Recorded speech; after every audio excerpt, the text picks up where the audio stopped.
con todos y todas. Le damos la bienvenida a esta nueva edición de los miércoles arqueológicos organizados por el Instituto de Investigación y Desarrollo del Colegio Profesional de Arqueólogos.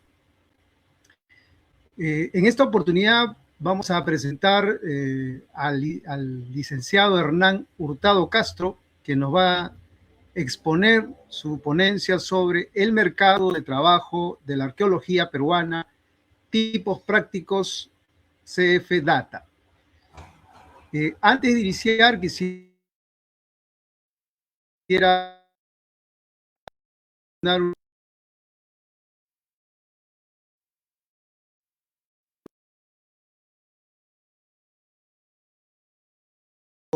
federal de Minas Gerais, Brasil. Actualmente se desempeña como director del Museo Arqueológico Nacional Brunic en Lambayeque, institución desde la cual impulsa acciones vinculadas a la gestión del patrimonio cultural, la investigación, la conservación, la museografía y la articulación con comunidades, instituciones académicas y entidades públicas. El licenciado Hernán Hurtado también es miembro del Departamento de Etnobotánica y Botánica Económica de la Universidad Nacional Mayor de San Marcos.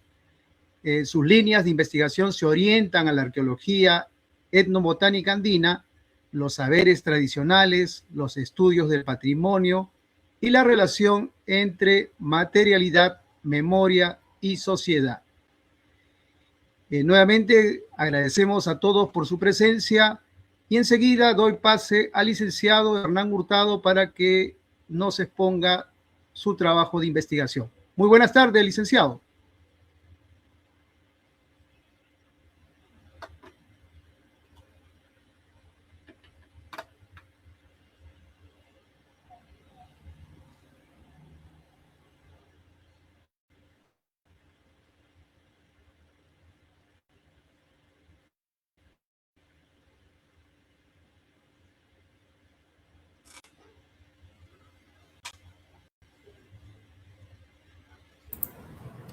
Supongo que ahora sí se escucha.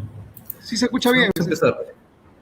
Perfecto, perfecto. Muchas gracias por la invitación al Colegio de Arqueólogos. El día de hoy, pues, la intención es, antes de presentar una ponencia, me interesaría provocar algunas discusiones. Como se ha mencionado, pues, soy de formación arqueólogo y en realidad el título no es tan arqueológico. Es en realidad una especie de inmersión sociológica, etnográfica, de lo que podría ser la chamba de la arqueología en el Perú, para ser un poco coloquial. Entonces esto invita a pensar cómo nos pensamos, cómo nos cuantificamos y cómo también nos asignamos atributos para dichos fines. Entonces voy a tratar de esta ponencia, que ha sido muchas veces una clase y ha ido construyéndose como una clase, trate también de actualizar algunas cuestiones. Entonces vamos por partes. A modo de introducción, el Perú en cifras. Ustedes creo recientemente se han vivido las elecciones y se puede uno imaginar cuántos peruanos son habilitados para votar o cuántos peruanos aproximadamente somos, ¿no? Alrededor de 34 millones. Y un otro dato que no es un dato menor es sobre la informalidad. Este es un dato bastante conocido, Vox Populis. 7 de cada 10 peruanos se mueve económicamente en un espectro, un espacio de informal, ¿no? O de informalidad. Quiero mencionar estos números porque dentro de ese gran universo de estadísticas, de probabilística, está incorporada la comunidad arqueológica. Y vamos a ir viendo algunos números donde pues la incidencia, quiero que se perciba que la comunidad arqueológica está dentro de una gran comunidad, o dentro de grandes comunidades que podemos cuantificar o que más o menos las conocemos. Entonces, algunos datos que nos llaman la atención. Jóvenes de entre 7 a 18 años, o digamos los jóvenes que dejan el colegio, dejan la escuela, es aproximadamente un 22%. Los jóvenes en deserción, en un rango un poco mayor, menor de 20 años, tampoco terminan la secundaria. Otro dato que no es menor es que hay un 33% de niños peruanos, menores de un par de años, que crónicamente son anémicos, son anémicas. Otro porcentaje que llama la atención es que la mayoría de esta anemia infantil se ve en zonas rurales, ¿no? Rozando un 43%, ¿no?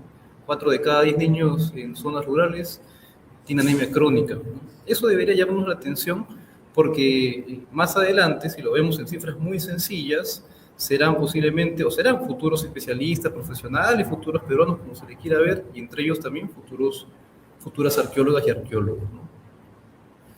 ¿Cuánto cuesta la universidad aproximadamente? Estas son cifras también un poco generales para ir entrando en materia. Una universidad, un estudiante de arqueología paga aproximadamente su matrícula anual, 102 o un semestre, especialmente en las públicas, entre 30 a $200. Lo pongo en dólares para que más o menos uno se imagine, ¿no? Esto está a modo de cambio de hoy. Y aparte hay gastos asociados. Entonces, con una primera conclusión, que esto vamos a desarrollarlo durante todo este tiempo, se puede hablar que hay condiciones básicas o ya instaladas dentro del Perú, donde, creo que todos pueden coincidir con esto, estudiar sin trabajar sigue siendo un privilegio en el Perú. La mayoría de estudiantes de las universidades públicas están en este limbo o se sitúan en este limbo, estudiar y trabajar, y unos pocos con un privilegio de estudiar sin trabajar. Habría que ver esto, si a nivel continental es parecido, en otros lugares del mundo es diametralmente distinto, en fin. Entonces, estos números son un poco para hacer una genérica introducción a lo que se está llamando el mercado el mercado de trabajo de la arqueología en el Perú. Dicho estos números, lo que quiero aterrizar es que nuestro interés es, o mi interés es, la construcción social de este mercado. Como este mercado está compuesto de sujetos de arqueología, por llamarlo de algún modo, y este mercado tiene ciertas dinámicas, ciertas tendencias y ciertas personas. Más allá de cuantificar, me interesa resaltar que son personas. Entonces, me interesó construir una base de datos hace más de 5 años, una base de datos clásica, un Excel, digamos, para saber cómo se cuantificaban ciertos atributos de la comunidad arqueológica. Quienes más o menos, pues, o quienes están ahorita en el COARPE, por ponerlo de ejemplo, pueden estimar, ¿no?, cómo ha sido su votación, su elección, cuántos arqueólogos han votado, no han votado, ¿no? Hay unas estimaciones por ahí importantísimas. Entonces, 2023, publiqué una nota bastante sencilla sobre esta base de datos que me parecía interesante, ¿no? La arqueología es un trabajo de alto riesgo, porque según los encuestados, entrevistados, según las indagaciones, mucha de la gente que estaba, esto es ya pasando entre el COVID y pasando ese gran momento del COVID, hay una estadística importante, ¿no? Hay una tasa de mortalidad incluso que se puede notar. Comunidades profesionales como la de los médicos a nivel mundial y a niveles nacionales alcanzaron a rápidamente construir estadísticas, sistemas estadísticos, modelos estadísticos para conocer de cerca la mortalidad de estos profesionales, ¿no? Bueno, obviamente la mayoría moría, pues le llamaban la primera línea, ¿no? Entonces, ¿qué pasaba con la arqueología? ¿O qué pasaba con la arqueología en el Perú? También, si no recordamos tan mal, podríamos dar cuenta de que entre el 2020 y 2021, graves casos mortales de colegas, que bueno, para ponérselo como ejemplo, que es importante cierta cuantificación que a veces no se tiene oficialmente. Entonces, esto se comentó el 2023 con algunos datos interesantes y vamos a sobre esto señalar algunas cosas puntuales. Perdónenme un segundo.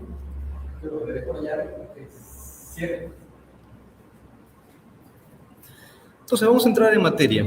A quienes están escuchando esta exposición, les preguntaría, digamos, para hacer un poco de pedagogía, si sabe usted cuántas personas arqueólogas existen en el mundo, en su país y o en el Perú.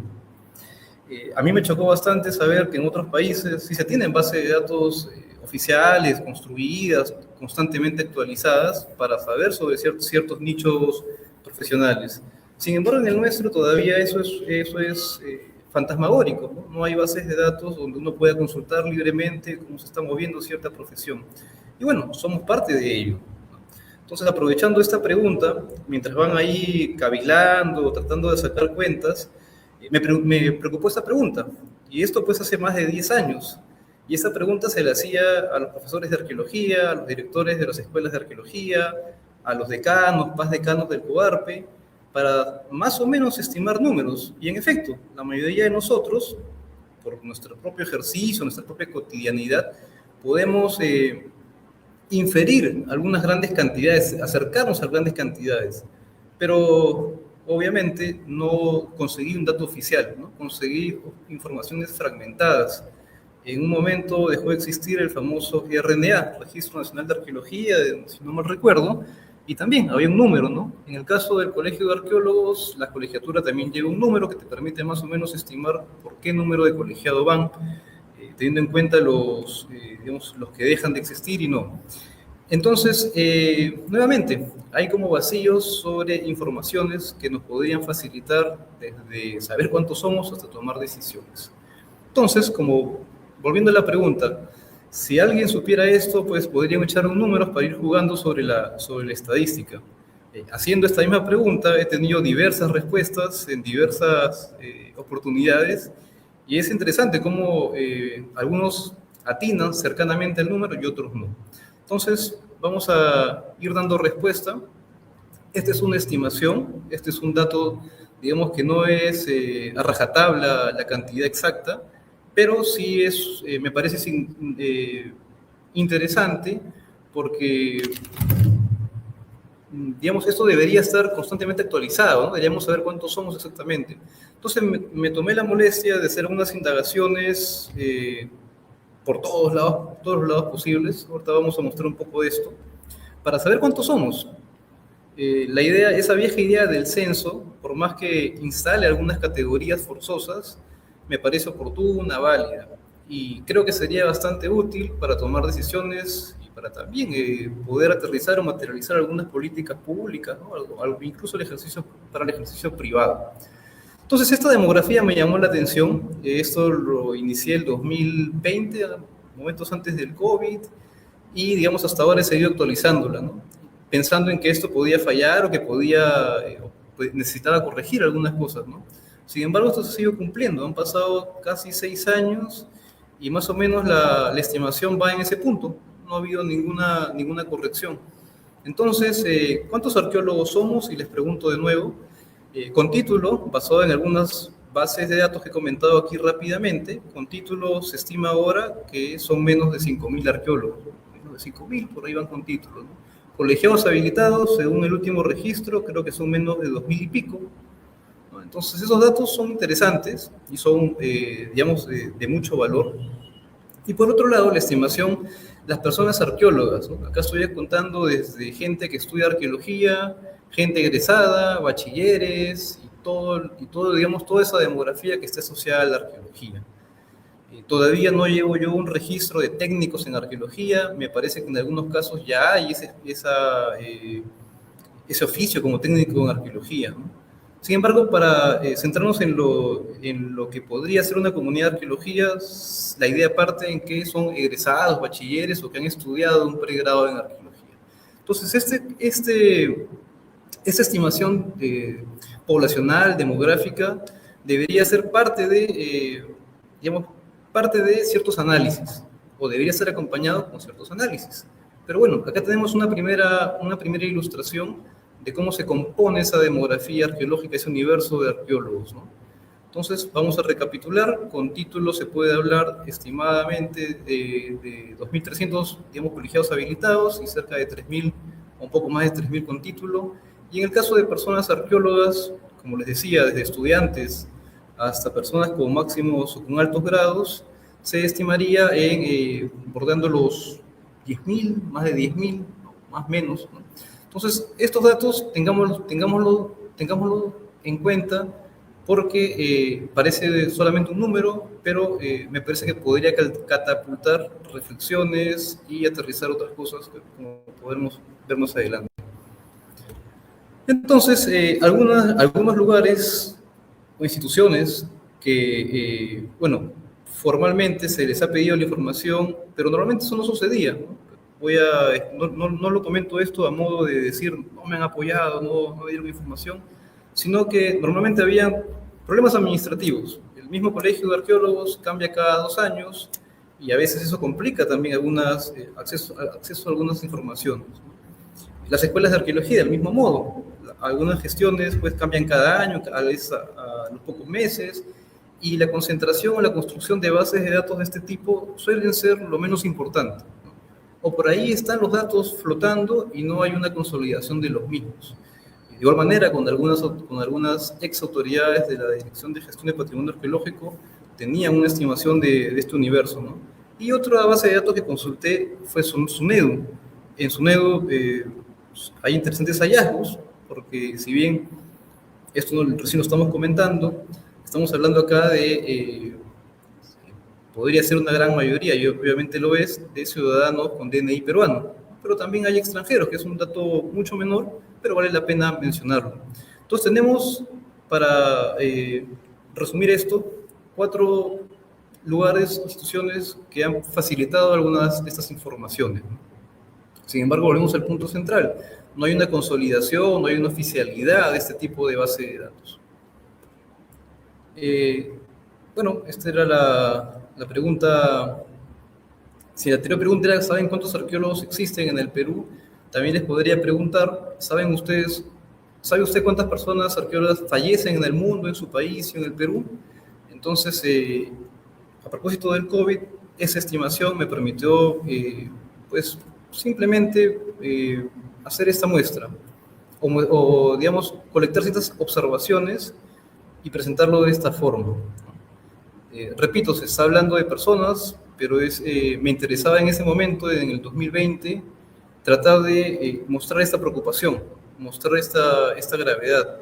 Si bien, si no recuerdo exactamente los casos con nombre propio, mil disculpas por ello, pero recuerdo que algunos casos eran porque estaban en campo, habían salido de campo. Vamos a verlo más adelante, pero para más o menos estimar la tasa de mortalidad se construye esto. Obviamente, hoy ya ha vuelto una normalidad, una tasa de mortalidad normal, regular. Entonces, bien, vamos a darle así la construcción social del mercado. Digamos, en una sociología clásica, Weber propone tipos ideales. Y eso me permite a mí hacer una clasificación en arqueología que todos podríamos entenderla, ¿no?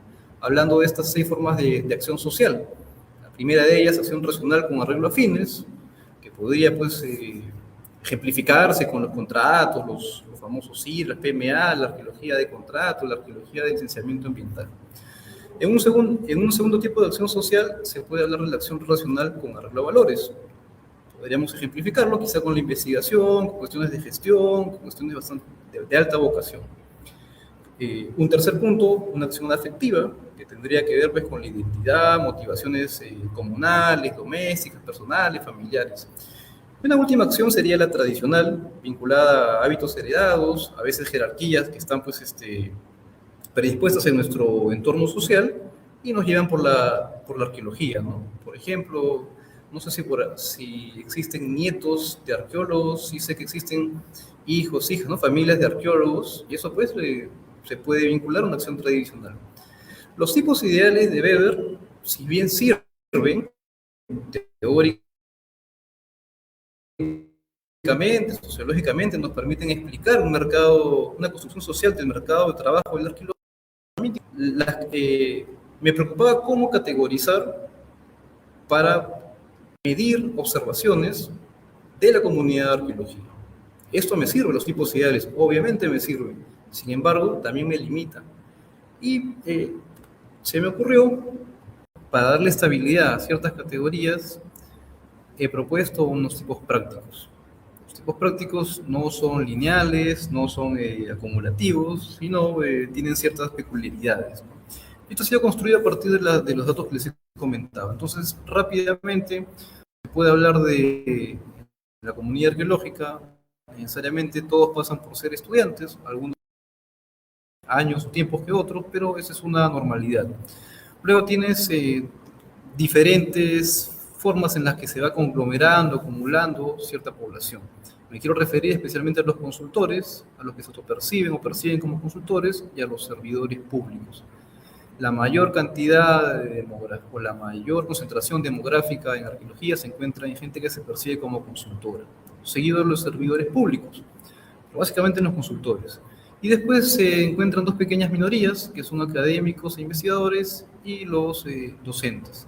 En este caso en específico, quiero señalar pues, que muchas de estas categorías, por ejemplo, hay consultores que son docentes, hay académicos que son a veces servidores públicos, y algunas de estas categorías, por más que tengan duplicidad o triplicidad, siempre predomina alguna de estas categorías sobre otra. Entonces, eso es lo que se ha intentado explicitar, ¿no? Y a partir de observaciones, tratar de construir como parte, digamos, de un mercado y mostrarlo. Entonces, recapitulando en cifras, se puede hablar que en el Perú somos alrededor de 34 millones. Por otro lado, se puede también mostrar que existe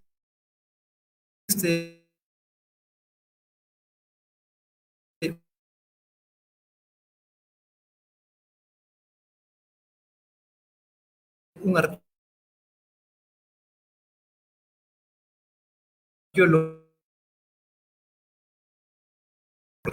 pero no alguna balanza electoral. En mi caso, si bien mi universo podría ser 15.000 personas arqueólogas, es lo que existe hoy, o aproximadamente lo que existe hoy es el universo, una muestra grande que tomé son de 900 personas arqueólogas. Y mi muestra, digamos, mi pequeña muestra con la que he trabajado es de 87 personas arqueólogas. Es una muestra pequeña, repito, no es significativa, pero sí me ha, digamos, dado cierta satisfacción porque encontré lo que yo estaba buscando. En fin, vamos a desarrollar un poco esto. En cuanto a métodos y materiales que yo les comentaba, esta ha sido mi base de datos. Inició, digamos, ingenuamente o inocentemente por tratar de darle, a través de estadística probabilística, a través de estadística descriptiva, cierta explicación a lo que yo estaba intuyendo, o que a veces resultaba contraintuitivo. ¿Qué quiere decir con esto?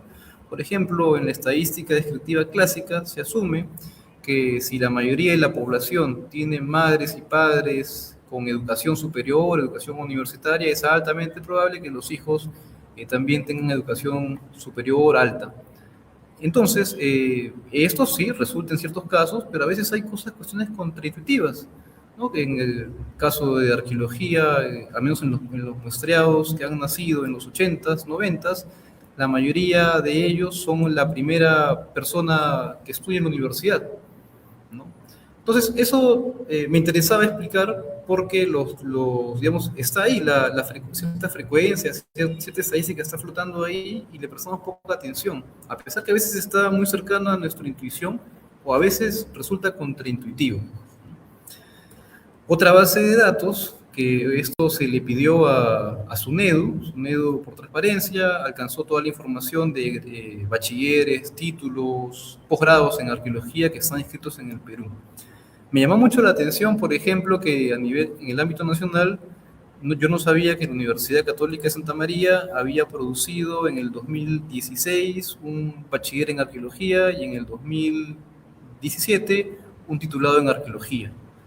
Ese dato me llamó la atención, si alguien los conoce sería interesante, pero lo que quería que rápidamente mostrarles es cómo se va dibujando toda una comunidad a partir de los centros de formación, a partir de las universidades.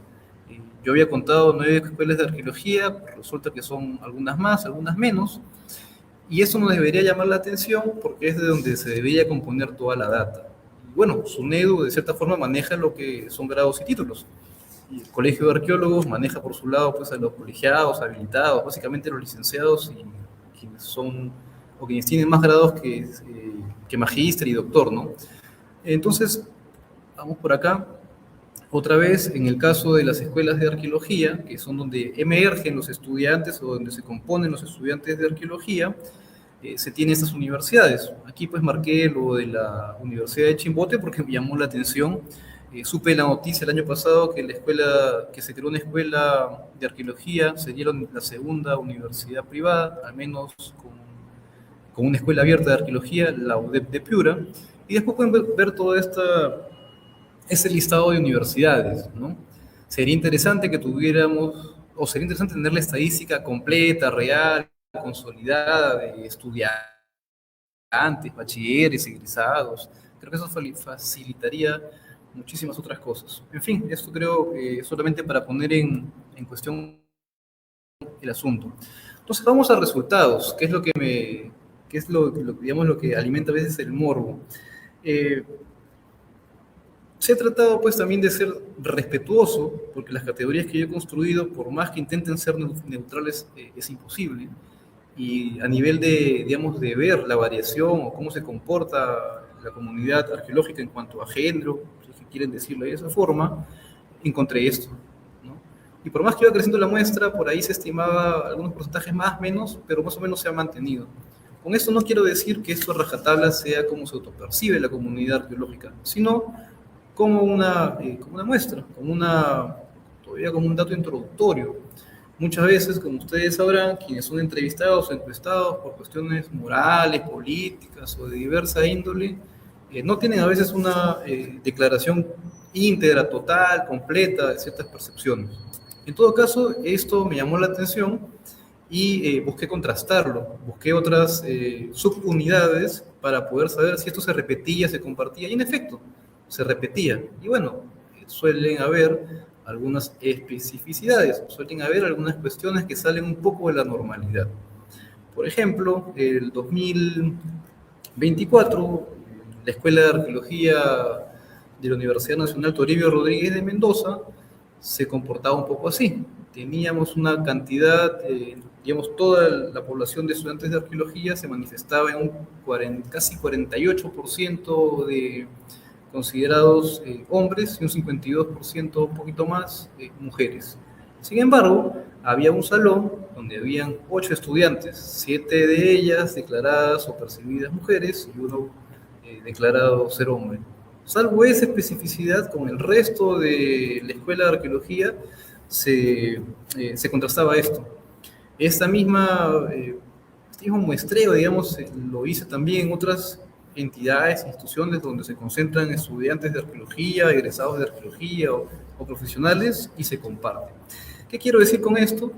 Que es una tendencia, hay mayor cantidad de mujeres arqueólogas que arqueólogos, ¿no? Eso es interesante, pero vamos a verlo más adelante. Entonces, para no marearnos, quería mostrar este primer resultado, que más que una novedad, me parece que confirma algunas estimaciones que todos hemos alguna vez conversado, supuesto, imaginado.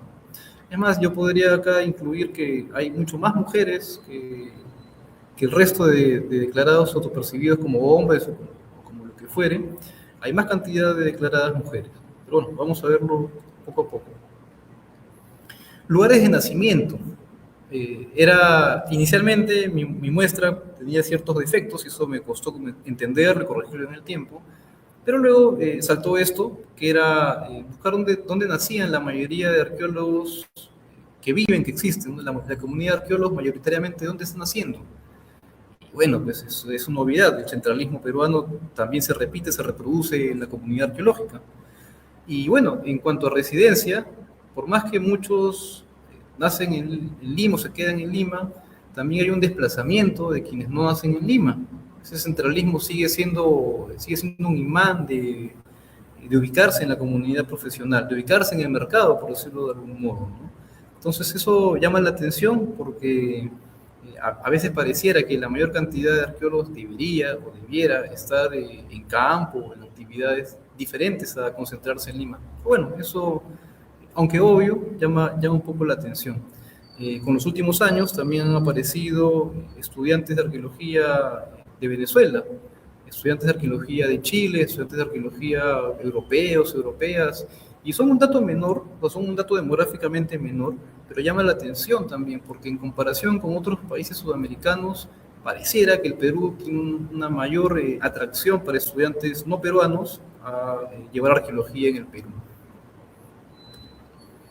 Seguimos viendo aquí, de nuevo, mis 5 categorías son, como comentaba yo, los estudiantes, investigadores, servidores públicos, docentes y consultores.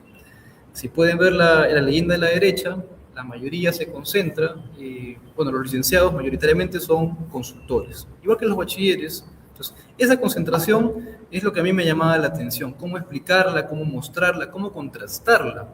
Porque bien, creo que cada colega imagina que esto es así, pero es necesario mostrarlo o graficarlo estadísticamente porque es como que se pierde a veces este panorama.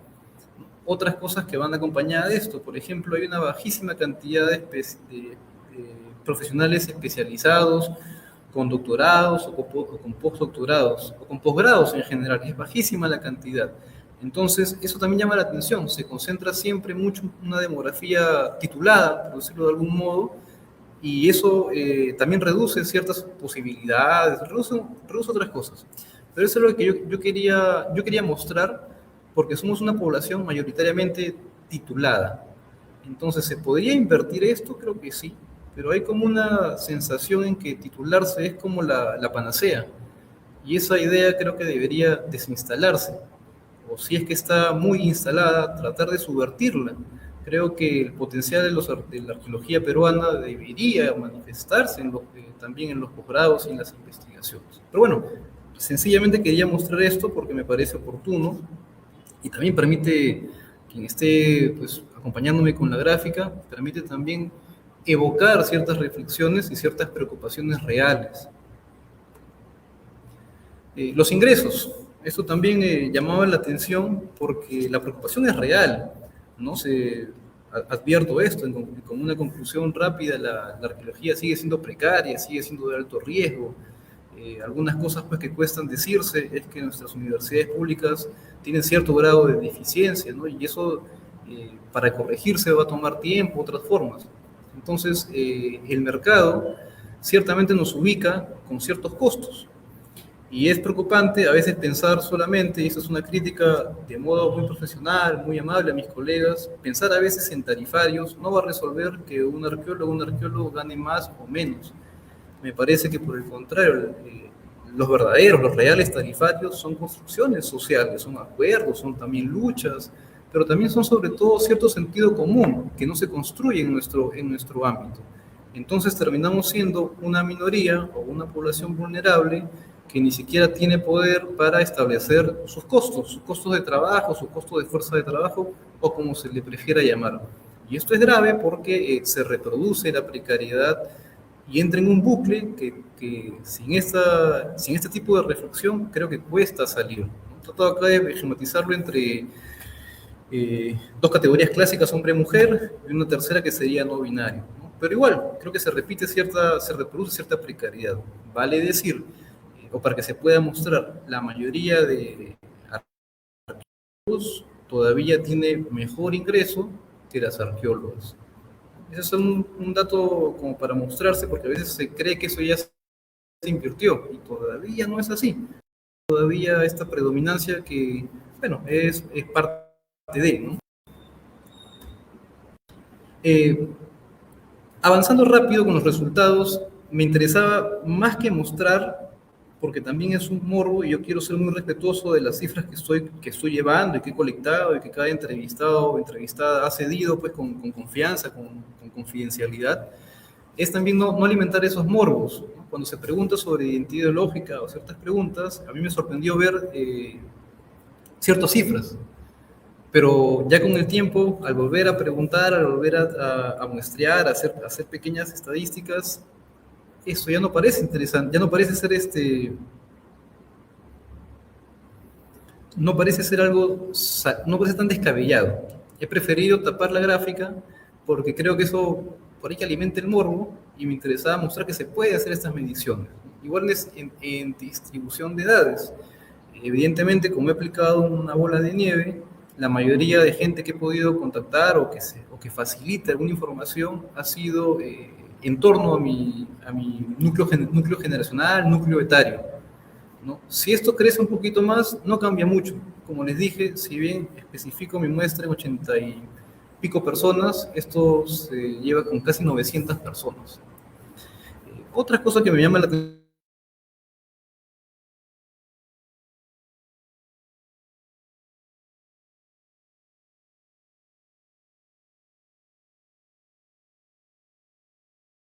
atención es la autopercepción.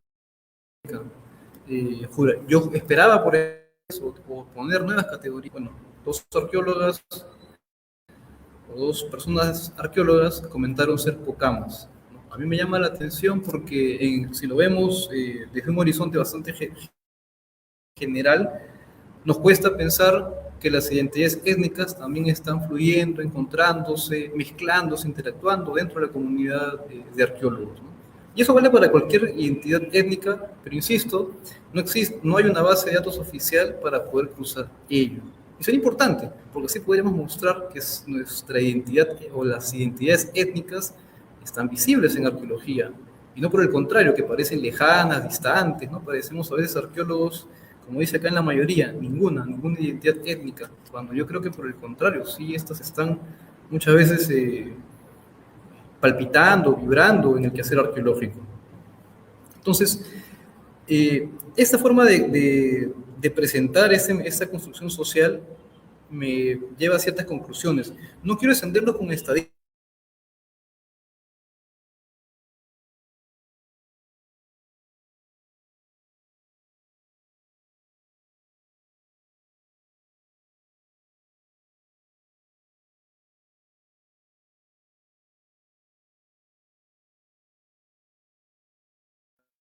prever, de también poder actuar y prever sobre esas dimensiones. Y a veces sospecho, siento que no se está haciendo.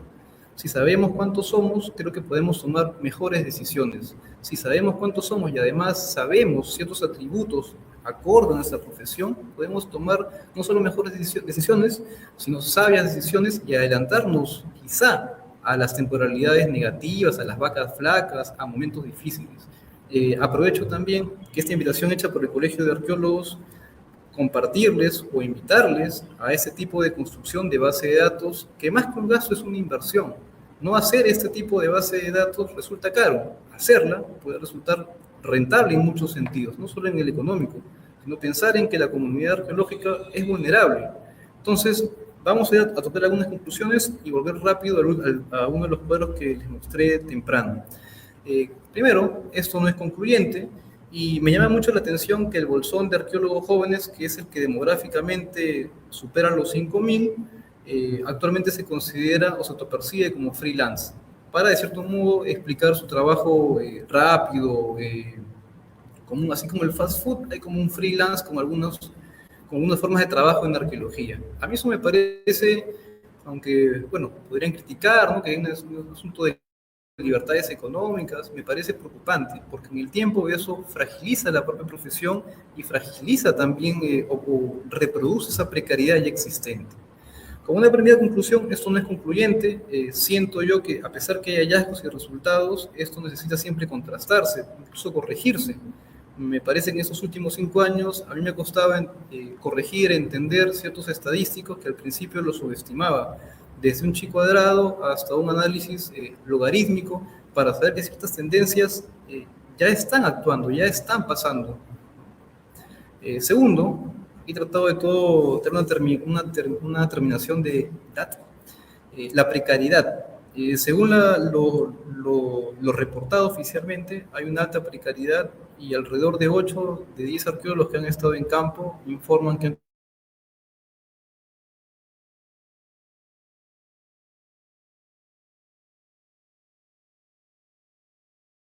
tenido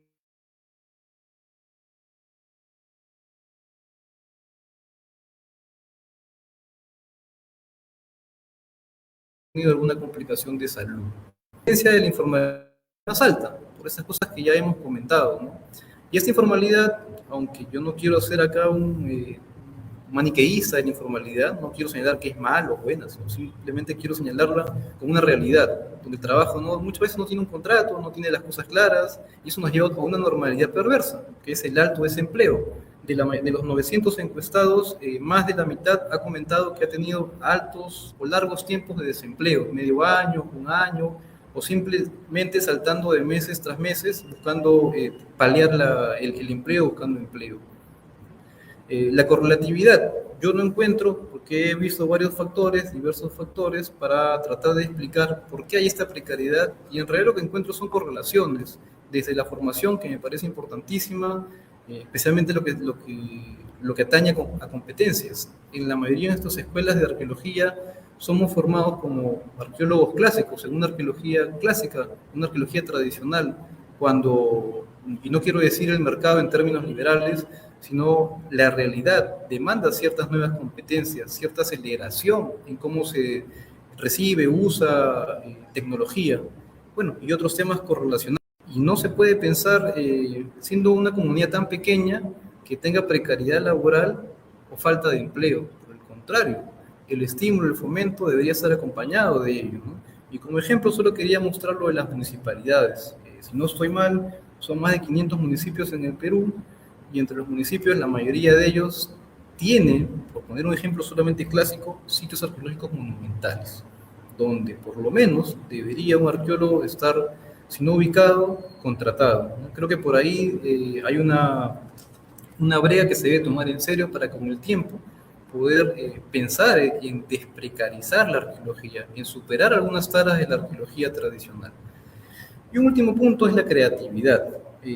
Actualmente todas estas inteligencias algorítmicas, artificiales, artificios que van generando marcas como Nvidia, marcas como ChatGPT o diferentes empresas en preguntas, yo encantado de poder atenderlas. Quería ir rápidamente con este gráfico para que se pueda, pues, como reflexión, como conclusión, tenerlo en cuenta. Somos una comunidad pequeña, o una comunidad medianamente pequeña dentro de 34 millones. Entonces, si eso resulta así, ¿no sería acaso adecuado pensar en que sería óptimo, una buena gestión se podría hacer si es que sabemos alguna de estas cosas? Yo creo que sí. Y si este tipo de estadística, este tipo de censo, si se le quiere llamar, se puede enriquecer, tener mucho mejor sustancia, ayudaría no solamente a la comunidad de arqueólogos, sino a nuestro entorno. No sé si es una petición, si es una crítica, pero me parece insistir en ello. Esto no es tarea del Colegio de Arqueólogos ni de las universidades, me parece que todos somos conscientes de esto. Y para concluir, más que agradecerles, les hago nuevamente esta invocación: ser conscientes que esta comunidad, aunque pequeña, tiene problemas, tiene precariedades, tiene debilidades, pero como pequeña también podría ser resuelta, podría ser ejemplar. Al lado nuestro hay otras especialidades que aún así tienen mucho mayores precariedades. Por ejemplo, la comunidad de antropología o la comunidad de politólogos, de politología. Solamente para poner ejemplos cercanos, no tan parecidos, pero cercanos. Entonces, insistiría en esto. Si se sabe cuántos somos, se saben nuestros atributos, podríamos tomar mejores decisiones y hacer de esta comunidad de arqueología en el Perú una cuestión mucho más justa, mucho más superada, mucho más resuelta. En las categorías que ustedes prefieran, esta ha sido la intención de explicar 5 categorías provisionales, 5 tipos prácticos para tratar de caracterizar socialmente el mercado de trabajo de la arqueología. Muchísimas gracias.